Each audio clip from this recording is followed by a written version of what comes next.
Hey everybody, welcome back to my channel. It's Mindy here, and I hope as we leave 2021 in the past and enter 2022 that you are feeling inspired, you're feeling grateful, energized, excited, motivated, healthy, content, and happy.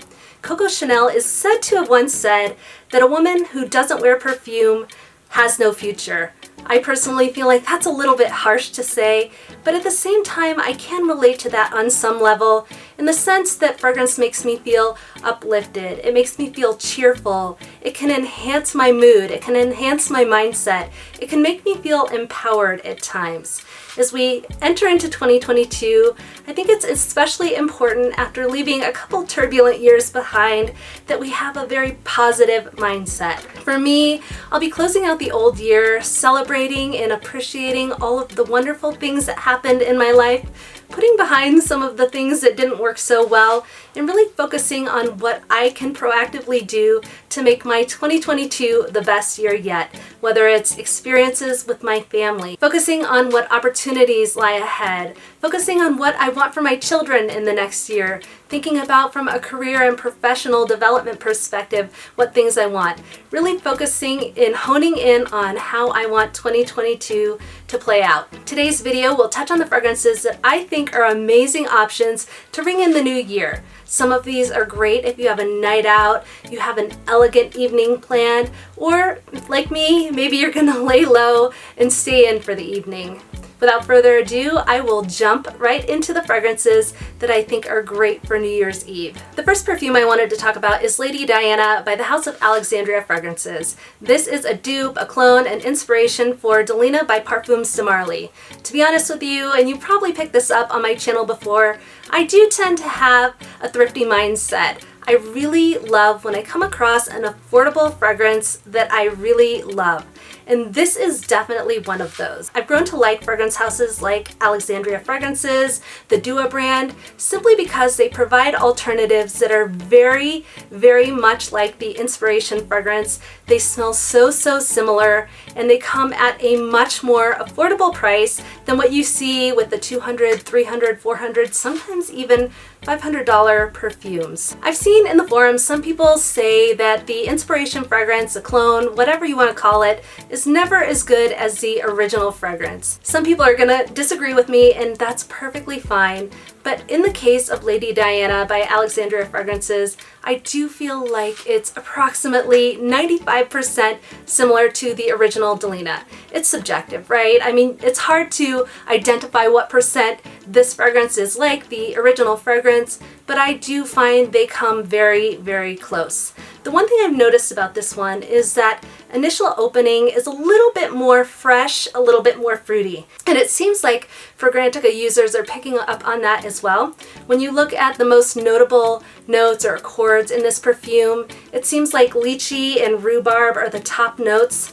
In the case of Delina, when you look at Fragrantica, it looks like rose is the most notable note picked up in this perfume. So for me, that may be why I think this one is so good, so much like the original fragrance. This may have just a little bit more of that fruitiness that I enjoy, slightly more freshness than this one, but again, they come very, very close to one another.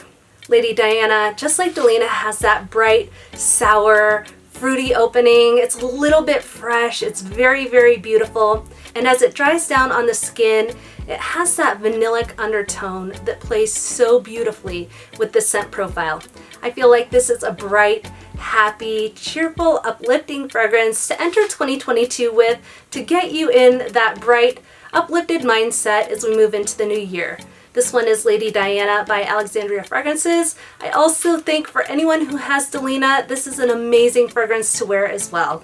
Next up is Spiritus Dublaveny. This is probably the fragrance that I would wear if, like prior years for New Year's Eve, I was going out to an elegant dinner party. If I had a fun dance party following that dinner, something that was a little bit more classy, a little bit more upscale venue, I might want to wear this perfume. I also think this is great if you want to wear it in for the night, but this does have an air of sophistication and class that would be amazing for an elegant night out. This is a grown-up vanilla that might make you feel like 2022 is going to be your year. This is boozy. It's intoxicating. It has a little bit of a resinous quality to it. This one will make you feel glamorous. It'll make you feel luxurious. And again, this is amazing for a fun, an elegant date night out. I love this as a special occasion perfume, but I also think you can wear yoga pants and a t-shirt just as well and feel happy and content with this one. This is Spiritus Dublaveny by Guerlain. Next up is Baccarat Rouge 540 by the House of Maison Francis Kurkdjian, and I have been wearing this one and Amber Oud Rouge a lot lately. This is an excellent fragrance. It's probably one of the most talked about perfumes in 2020 and 2021, and that is for good reason. This one is unique. It's stunning, it's perfectly unisex, it's woody, it's warm, it's sweet, and it also has this sophistication to it that will make you feel good in any setting, anytime, any place. This is a luxury fragrance that will make you feel exquisite on New Year's Eve. If you're looking for a more budget-friendly type fragrance, I still recommend Amber Oud Rouge by Haramain. This is an excellent, affordable option and alternative to Maison Francis Kurkdjian Baccarat Rouge 540. I'm a huge fan of the law of attraction, thinking about the power of positivity in your life, the power of having faith, whatever your faith may be. This notion that gratitude is so important, that you attract things into your life.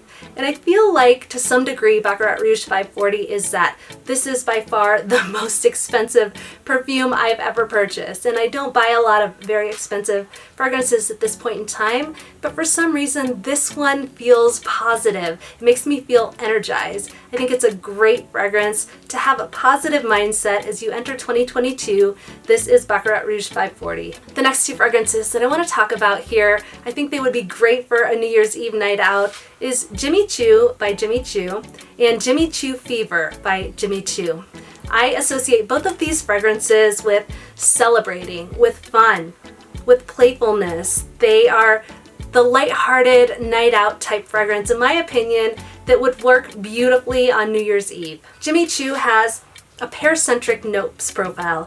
I'm a little bit finicky with pear, but here it's sweet, it's rich, it's dense, it's beautifully balanced out with the gourmand notes in here, specifically thinking about the toffee in here. Once I grew familiar with this scent, I really fell in love with it. I love how the gourmand notes, the sweet notes, play with the patchouli. It is a great fragrance, one I really, really love at this point in time, and one I think is great for a date night out on New Year's Eve. This is Jimmy Choo by Jimmy Choo. Jimmy Choo Fever also makes me feel similar to how Jimmy Choo makes me feel. This one is fruity, it has grapefruit, plum, and lychee, but it's kind of like a deep, rich, warm type fruit in this fragrance. There's a little bit of a vanillic, ambery warmth in this one that balances out that sweetness. For me, the most noticeable note in this one is that plum, but it's done in a beautiful way that ties all the fruits together, makes this a great scent. This one feels like it might be a little bit seductive on a date night out, which I think is great for New Year's Eve, but at the same time, I have worn this one on a coffee date. I wore it out for coffee a couple weeks ago, and I really felt like it made me feel festive. It worked with the blend of other scents that were flowing at the time in Starbucks, and I felt like this was a great celebratory, festive type perfume. I've classified this one to be a fun fragrance in the past, and I still feel that way. I think this is a great option for New Year's Eve. This is Jimmy Choo Fever by Jimmy Choo. Next up is a fragrance that I don't talk too much on my channel about, but I do adore it, and I think it would be a great New Year's Eve scent. This is Hypnotic Poison by Dior. This is a cozy, vanillic, almond type scent with a sensual, alluring quality. The vanilla in this one is dense. I find it to be seductive. I find this to be a head turner type perfume. Some people get Play-Doh from this fragrance, some people get root beer, and I do get that a little bit, but I don't think that should deter you from this fragrance. If you're interested in a warm, cozy, beautiful, nutty vanilla, this is an excellent option to try out. Given that this is a unique vanilla, it's a beautiful vanilla fragrance, this is the type of perfume that says to me, I'm coming into 2022 and I am ready to tackle the new year. This is Hypnotic Poison by Dior.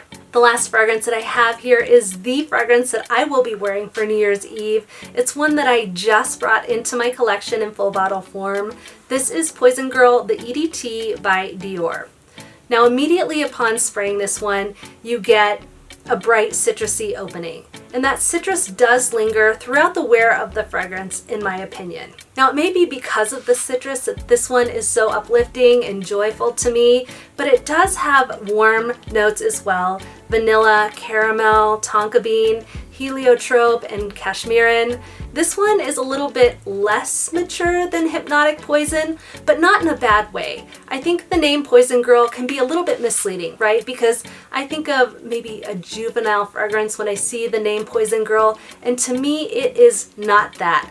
I do feel like anybody can wear this one and feel comfortable and confident wearing it. This one is perfectly ageless in my opinion, and a great fragrance to bring in the new year on an upbeat note. I do love how this one wears on the skin. It makes me feel happy, uplifted, cheerful, maybe because of those gourmand notes that are in here. It really is the best of both worlds when you think about citrus, cheerful, bright, uplifted, and then warm, comforting, cozy, gourmand notes.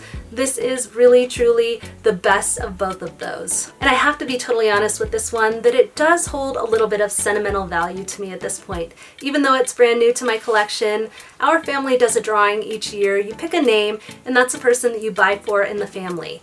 This year, my husband's grandmother drew my name. Graham is about 90 years old. She is still married to her husband after over 60 years. She is one of the most positive people I have ever met. Graham is what I aspire to be as a mother, as a wife, as a citizen, as a human being. She is loving, she is caring, she's generous, she is playful, she's fun. I really just see so much this person that gave me this perfume, and for that reason I feel like wearing this will put me in the perfect mindset as we enter this year to come. If you have a fragrance that has positive memories attached to it, or a positive scent association with it, or something that just makes you feel good, I absolutely recommend making that your New Year's Eve 2021 scent as we go into 2022.